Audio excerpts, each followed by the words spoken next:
Okay, good morning.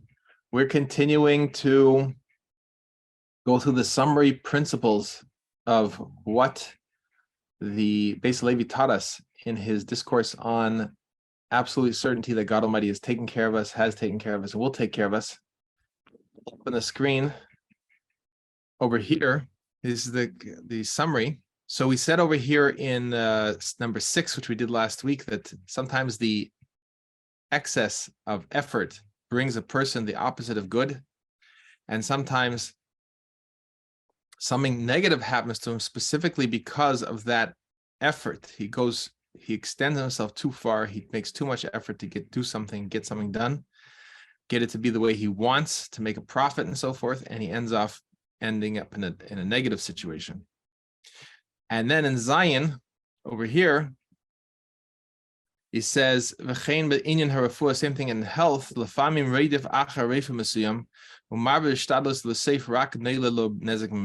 a person's pursuing a certain doctor. He thinks that this doctor has the answers, this doctor has the solution. It could be also a certain pharmaceutical. And he tries so hard, and in the end, all that it comes from it is damage to the person. So it's about letting go of this idea that everything is in our hands. We have to realize it's in God Almighty's hands. There's a certain minimum amount of effort that's necessary, and that varies from person to person based on what they need to be able to feel that they've done what they need to do. We've learned, if you recall, we learned that together. A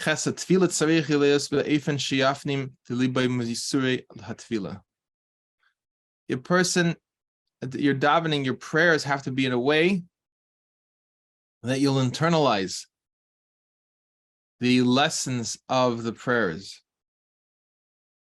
9, Tes habatech ba'adam hu ba'or bilvad ma shelo yasig machamas kain muvukashay avienesh al haver be'olam haba. Person who trusts in another human being falls in the category of being cursed. And not only does he not get what he is trying to get because of this, what he's seeking, but he's also punished for this transgression in the world to come.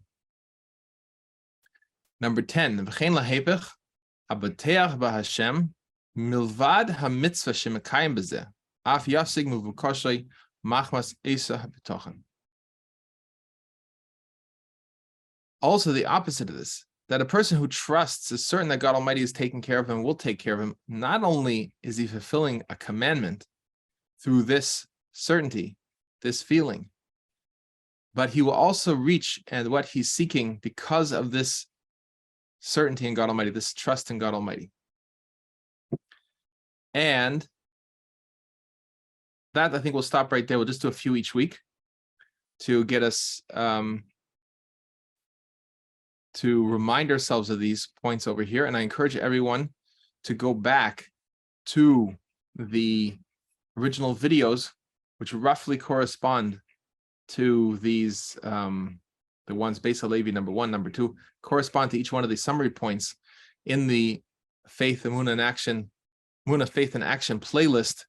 You could watch each one of these, spend some time rewatching them, integrating the points. We have to take these lessons to heart so that it becomes really not just second nature, but it becomes first nature, because it really is our first nature. Our first nature is to be in a place of calm and tranquility, knowing that God Almighty is taking care of us. And then we lose sight of that, and we start spinning our wheels, getting very agitated, emotionally agitated, and physically agitated. And meaning physically agitated, we start now trying so hard and we're rushing around and stuff like that.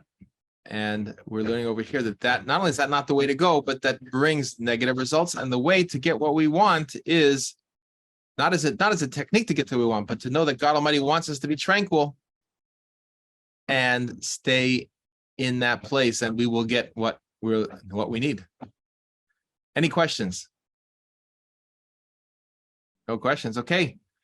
I want you to have a beautiful week. God willing, we'll see you later tonight, 8 o'clock, the Gate of Oneness.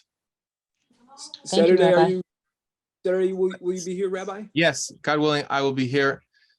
And Saturday we'll have the Yeshiva Shem Aver at 4 p.m. at my house in Passaic. Thank you. Everyone is welcome. Everyone. Okay, take care.